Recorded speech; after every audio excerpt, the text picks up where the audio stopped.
दोस्तों रिसेंटली एक बहुत बड़ी खबर आते हुए दिखाई दे रही है। जैसा कि आप सब लोग जानते हो, यूनाइटेड स्टेट्स ऑफ अमेरिका ने भारत के ऊपर लगभग 50% तक के टैरिफ लगाए हैं। इसके अलावा और भी देशों के ऊपर यहाँ टैरिफ लगाए गए हैं और उसका असर अब यूएस की अर्थव्यवस्था के ऊपर पूरी तरीके से दिखाई दे रहा है। ये मैं नहीं कह रहा, ये यूएस के खुद के एक्सपर्ट्स कह रहे हैं कि अब अमेरिका की इकोनॉमी पूरी तरीके से स्ट्रेन के अंदर जा रही है, अनएम्प्लॉयमेंट बढ़ रहा है, शेयर मार्केट लगभग स्टेगनेंट हो चुका है। एग्जैक्टली यहाँ पर क्या हुआ है, ऐश्वर्या चौहान डिटेल में आप लोगों के साथ में चर्चा करूंगा और आप लोगों के साथ में ये भी बात करूंगा कि कैसे डोनाल्ड ट्रंप के जो टैरिफ हैं वो अमेरिका की ही इकोनॉमी पे इफेक्ट कैसे दे रहे हैं। इन सारी चीजों को डिटेल में चर्चा करेंगे, बट उसके पहले आप लोग मेरे साथ में साथ टेलीग्राम ग्रुप के ऊपर जुड़ सकते हो। मेरे क्लास के अपडेट पीपीटी पीडीएफ सब कुछ आपको मिल जाएगी। यूपीएससी सीएससी की तैयारी करना है, इंडिया के टॉप एजुकेटर से ऑफलाइन क्लास के अंदर पढ़ना है, आप लोगों के पास में अच्छा मौका है। अनअकैडमी केवल ऑनलाइन ही रहा है, अनअकैडमी में ऑफलाइन भी आ चुका है। हमारे सेंटर्स ऑलरेडी खोले जा चुके हैं। जुड़ना चाहते हो तो संभव कांटेक्ट कर सकते हो। इसके अलावा monthly current affairs magazine, previous year question, prelims के mock test, channel ID note summary, India year book की समरी अगर आपको फ्री ऑफ कॉस्ट डाउनलोड करना है, नीचे डिस्क्रिप्शन के अंदर मैंने लिंक दी है,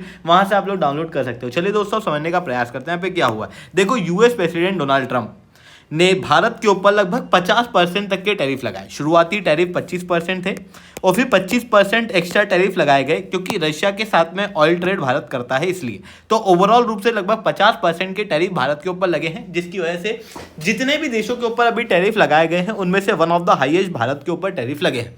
इसका उल्टा असर यूएस की ही इकोनॉमी के ऊपर हो रहा है। क्यों? देखो, सबसे पहले समझो कि टैरिफ मैकेनिज्म काम कैसे करता है। जैसे मान लो यूके के अंदर $3 का एक मोजा है, उसके ऊपर लगभग 25% का टैरिफ लगा। $3 का 25% थोड़ा सा कुछ अजीब सा फिगर होगा, पर लेट अस अज्यूम कि 25% यानी कि $1 एक्स्ट्रा लेगी यूएस की सरकार। तो अब ये $1 कोई ब्रिटेन के अंदर जो मैन्युफैक्चरर है, ब्रिटेन के अंदर जो एक्सपोर्टर है, वो अपनी जेब से तो देगा नहीं। वो फिर क्या करेगा, मोजे के रेट बढ़ाएगा। मोजे के रेट बढ़ा के वो फिर $4 के अंदर बेचेगा, तब जाके उसका घर चलेगा। ऐसी कंडीशन में $4 के अंदर ये मोजा बिकेगा अमेरिका के मार्केट में, क्योंकि $1 कौन ले गया, अमेरिका की सरकार ले गई। वहीं अमेरिका के खुद के मोजे अगर $3 के मिल रहे हैं, तो ऐसी कंडीशन में क्या होगा कि जो भी उपभोक्ता मार्केट के अंदर आएगा वो देखिएगा सस्ता तो $3 वाला मोजा है, तो क्यों ना हम लोग $3 वाला ही मोजा ले लें। तो इस तरीके से चीज़ें जो है वो टैरिफ की वजह से चलती है। अब अमेरिका के साथ क्या हुआ कि अमेरिका का जो पूरी अर्थव्यवस्था है वो पूरी तरीके से इंपोर्ट डिपेंडेंट अर्थव्यवस्था है। आप क्लियरली देख सकते हो, ओवरऑल रूप से जो ट्रेड डेफिसिट है वो लगभग $1 ट्रिलियन का है, यानी कि अमेरिका खुद इंपोर्ट डिपेंडेंट है, जिसके अंदर से भारत भी लगभग $50 बिलियन का इंपोर्ट करता है और $78 बिलियन का एक्सपोर्ट अमेरिका के अंदर करता है, including diamond, stone, pharmaceutical products. ये सब कुछ भारत के द्वारा एक्सपोर्ट किए जाते हैं। न केवल भारत बल्कि और भी दूसरे देश अमेरिका के अंदर एक्सपोर्ट करते हैं जिनके ऊपर टैरिफ लगे हैं। जैसे यूरोपियन यूनियन के ऊपर 15% तक के टैरिफ, ताइवान, वियतनाम, बांग्लादेश के ऊपर 20% तक के टैरिफ, स्विट्जरलैंड जिसके साथ में ऑलरेडी अमेरिका की इमरजेंसी मीटिंग चल रही थी उस समय पे, उनके जो टॉप डेलीगेट्स हैं वो अमेरिका के अंदर आए हुए थे। ठीक उस समय पर अमेरिका ने यहाँ पर स्विट्जरलैंड के ऊपर टैरिफ लगा दिया। मतलब स्विट्जरलैंड को खुद को सोचने में भी नहीं आया था कि हमारे ऊपर टैरिफ लगेंगे, बट यहाँ पर उनके ऊपर भी टैरिफ लगाया गया। फिर कंप्यूटर चिप्स के ऊपर भी 100% तक के टैरिफ जो है वो लगे, जिसकी वजह से क्या हो रहा है कि ये सारे प्रोडक्ट जो है वो अमेरिका के मार्केट के अंदर महंगे हो रहे हैं। ओवरऑल रूप से अमेरिका के अंदर इन्फ्लेशन बढ़ रहा है। इन्फ्लेशन के साथ में जो इंडस्ट्रियल सेक्टर है, इंडस्ट्रियल सेक्टर क्या करता है, इन देशों से रॉ मटेरियल को इंपोर्ट करता है, फिनिश प्रोडक्ट बनाता है, दूसरे देशों को एक्सपोर्ट करता है। अब क्या हो रहा है कि महंगाई तो बढ़ रही है, उसके साथ में रॉ मटेरियल की भी कॉस्ट बढ़ जा रही है, और रॉ मटेरियल की कॉस्ट के बढ़ने की वजह से इंडस्ट्रियल सेक्टर के अंदर हायरिंग स्लो डाउन हो चुकी है। वेज जो है वो रियल मैनर में डाउन हो रही है, क्योंकि ऑब्वियसली इन्फ्लेशन बढ़ रहा है। रियल वेज क्या होती है, तो रियल वेज का मतलब ओवरऑल जो वेज के अंदर ग्रोथ हुई है माइनस इन्फ्लेशन। जब इसको देखोगे तो ओवरऑल रूप से अमेरिका के अंदर लोगों की जो वेज है, यानी कि सामान को खरीदने की कैपेसिटी है, वो कम होती हुई दिखाई दे रही है। घर की वैल्यू जो है वो गिर रही है। कंस्ट्रक्शन के अंदर स्पेंडिंग ईयर ऑन ईयर के अंदर लगभग 2.9% से गिरती हुई दिखाई दे रही है। वहीं ट्रेड डेफिसिट कम होने की बजाय 2024 के मुकाबले इस बार लगभग 38% तक बढ़ चुका है, जो कि ओवरऑल रूप से दिखाता है कि अमेरिका की अर्थव्यवस्था के ऊपर टैरिफ से मुनाफा नहीं हो रहा, बल्कि उल्टा नुकसान हो रहा है, क्योंकि डोमेस्टिक प्रोडक्शन बढ़ नहीं रहा। इन्वेस्टर्स जो हैं उनका कॉन्फिडेंस कम हो रहा है। और देखो अमेरिका की जो अर्थव्यवस्था है और कहूँ अमेरिका की जो पूरी सरकार है वो पूरी तरीके से आप सब जानते हो लोन के अंदर डूबी हुई है। और जितना भी सामान वहाँ पर चल रहा है, जो भी प्रोसेस वहाँ पर चल रही है, वो सब इन्वेस्टर के भरोसे पे है। इन्वेस्टर्स का कॉन्फिडेंस लूज होना अपने आप में अमेरिका की अर्थव्यवस्था के ऊपर एक बहुत ही नेगेटिव इंपैक्ट देता है। और वही चीज आप यहाँ पर ट्रेड डेफिसिट के अंदर देख भी सकते हो।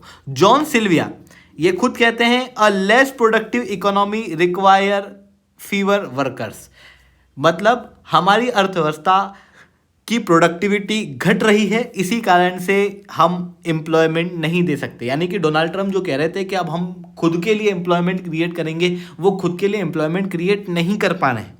इवन जो लेबर के ऊपर इनके द्वारा स्ट्राइक डाउन किया गया, वर्कर्स के ऊपर जो इलीगल माइग्रेंट्स है, बेसिकली इलीगल माइग्रेंट अमेरिका के अंदर करते क्या थे? इलीगल माइग्रेंट जो है ना वो सबसे सस्ते रेट के अंदर काम करते हैं। नहीं तो एक अमेरिकन से आप काम करा के देखो, इतना पैसा लेगा कि पूछो मत। ऐसी कंडीशन के अंदर प्रोडक्ट के अंदर जो लेबर कॉस्ट है वो भी बढ़ती हुई दिखाई दे रही है। इसकी वजह से अमेरिका की अर्थव्यवस्था के ऊपर नेगेटिव इफेक्ट पड़ रहा है। न केवल अर्थव्यवस्था के ऊपर बल्कि स्ट्रेटेजिक लेवल पे भी देखोगे तो अमेरिका अब एलियनेट होता हुआ दिखेगा। क्योंकि देखो अमेरिका के अच्छे रिलेशन थे इंडिया के साथ और इंडो पैसिफिक के अंदर अमेरिका को भारत की जरूरत है। स्विट्जरलैंड एक न्यूट्रल देश है जो यूरोपियन यूनियन का भी भाग नहीं है, ना ही नाटो का भाग है।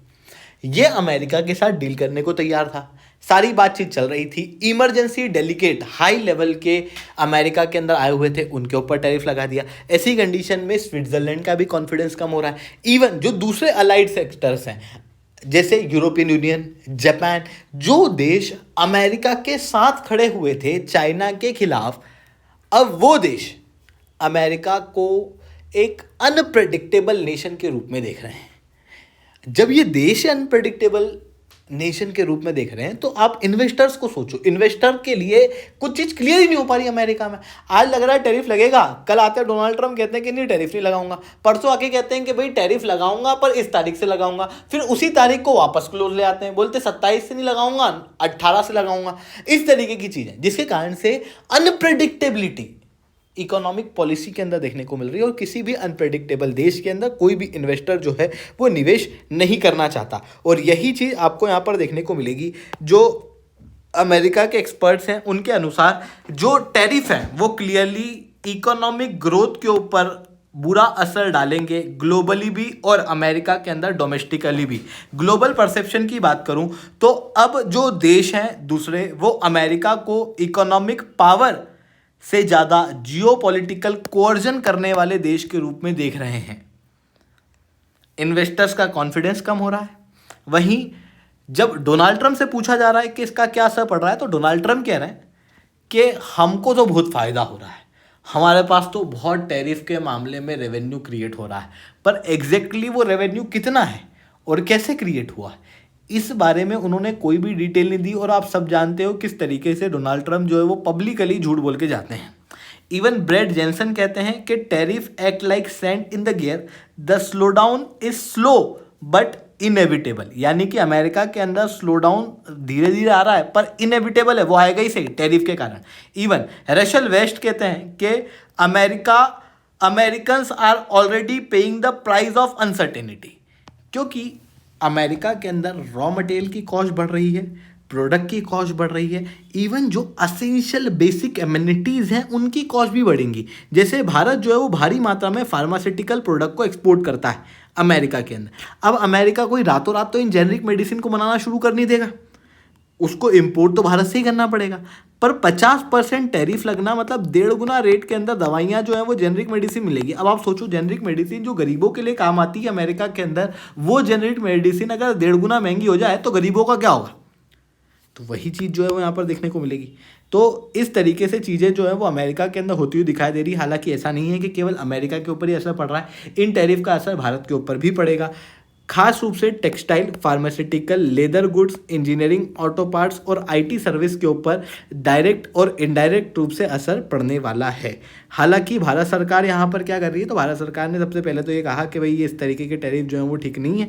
और उसके बाद में हम लोगों ने WTO के अंदर किस तरीके से अमेरिका को काउंटर करना है उसके ऊपर क्या प्रयास हो सकते हैं, रिटेलिएशन किस तरीके से करना है, उसके ऊपर डिस्कशन जो है वो शुरू हो चुका है। हालांकि डब्ल्यूटीओ से बहुत ज़्यादा उम्मीद की नहीं जा सकती। देखो डब्ल्यूटीओ के अंदर अगर मैं टैरिफ की बात करूं तो जीएटीटी और जीएटीएस ये दो एग्रीमेंट देखने को मिलते हैं, पर डब्ल्यूटीओ के अंदर जो इम्प्लीमेंटेशन और डिस्प्यूट को रिजॉल्व करने की प्रोसेस है उसके अंदर सबसे पहले तो आप डिस्प्यूट रिजोल्यूशन ट्राइब्यूनल के पास में जाओगे या कंपनी के पास में जाओगे, जो भी आप कहो, तो जो डिस्प्यूट रिड्रेसल कमेटी है उसके पास में आप गए, वहां पर आपने केस लड़ा। केस लड़ने के बाद में मान लो कि इंडिया यहां जीत जाता है, तो अमेरिका क्या करेगा, अपीलेट बॉडी के अंदर जाके केस कर देगा। और अपीलेट बॉडी के अंदर क्या है कि कोई भी जज अभी नियुक्त हो नहीं पा रहा है। क्यों? क्योंकि यूनाइटेड स्टेट्स ऑफ अमेरिका ने जज की नियुक्ति को पूरी तरीके से रोका हुआ। ऐसी कंडीशन में डब्ल्यूटीओ बस एक कठपुतली बन के रह गया है। उसके अंदर जो कमियां हैं उसको अमेरिका ने बहुत तरीके से यूज़ कर लिया है, जिसकी वजह से अब आप क्लियरली देख सकते हो जो मल्टीलेटरलिज्म है उसका भी भारी मात्रा में डिक्लाइन जो है वो देखने को मिलेगा। यानी कि एक समय पहले जो ग्लोबल लेवल पे इंस्टीट्यूट्स को मिसयूज़ किया जाता था वेस्टर्न वर्ल्ड के द्वारा, खास रूप से यूएन को, आईएमएफ को, अब उनका जो मिसयूज़ है उसके खिलाफ देश जो है वो ज़्यादा सजग हो जाएंगे। क्योंकि आईएमएफ वगैरह जो है वो किस तरीके से इनफेक्टिव देखने को मिल रहा है वो यहाँ पर क्लियरली समझ में आ रहा है। जैसे डब्ल्यूटीओ एक समय पे हम लोगों को कहता था कि आप लोग टैरिफ कम करो, आप लोग इस तरीके की चीज़ें मत करो, ग्लोबलाइजेशन होना चाहिए, फ्री ट्रेड होना चाहिए। आज डब्ल्यूटीओ कुछ नहीं कर पा रहा अमेरिका को। ठीक उसी तरीके से जब यूएन की बात करें तो यूएन कहता है कि भाई शांति होनी चाहिए, पीस होनी चाहिए, अफ्रीका के अंदर बहुत एक्टिवली काम करता है। पर जब गाजा के अंदर युद्ध होता है, जब रशिया यूक्रेन के अंदर युद्ध होता है, तब यूनाइटेड नेशन पूरी तरीके से फेल हो जाता है। इसी वजह से अब जो रीजनल ऑर्गेनाइजेशन है, फॉर एग्जांपल बिम्स्टेक है, G20 है, इवन जो मिनीलेटरल ऑर्गेनाइजेशन है, क्वाड है, I2U2 है, ब्रिक्स है, ये ज़्यादा पावरफुल के रूप में देखने को मिलेंगी instead of having this large organisation. तो ये चीज़ें यहाँ पर देखने को मिल रही है। आई होप ये सारी बातें आपको समझ में आई होंगी। लेक्चर अच्छा लगा हो तो लाइक करना, लेक्चर बहुत अच्छा लगा हो नीचे 7 से 10 कमेंट करना। यूपीएससी सीएससी की तैयारी करना, इंडिया के टॉप एजुकेटर से ऑफलाइन क्लास के अंदर पढ़ना, आप लोगों के पास में अच्छा मौका है। अनअकैडमी अब केवल ऑनलाइन ही रहा है, अनअकैडमी अब ऑफलाइन भी आ चुका है। हमारे सेंटर्स ऑलरेडी खोले जा चुके हैं। जुड़ना चाहते हो तो इस नंबर पर कॉन्टैक्ट कर सकते हो। ठीक है दोस्तों, आज के लिए इतना ही। That's all for my side. जय हिंद, जय भारत।